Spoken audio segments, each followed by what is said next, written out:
Hello বন্ধুরা, সবাই কেমন আছো? আশা করি সবাই খুব ভালো আছো আর আমিও খুব ভালো আছি। সবাই তো বুঝেই গেছো যে আজকে কি ভিডিও হতে চলেছে।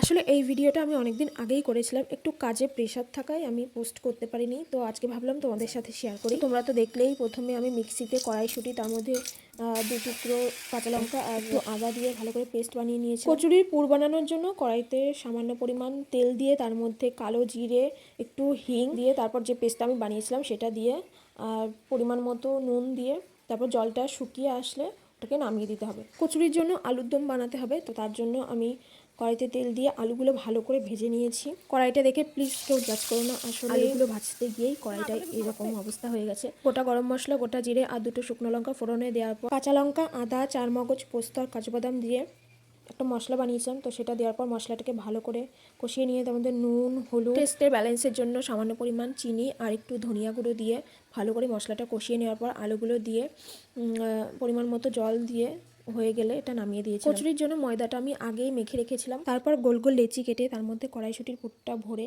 ভালো করে বেলে নিতে হবে, যাতে দুই সাইড থেকে বেরিয়ে না যায়, তাহলে কিন্তু লুচিগুলো ফুলবে না। তারপর কড়াইতে সাদা তেল দিয়ে তেলটা গরম হয়ে গেলে ফুলকো ফুলকো লুচি ভেজে নিতে হবে।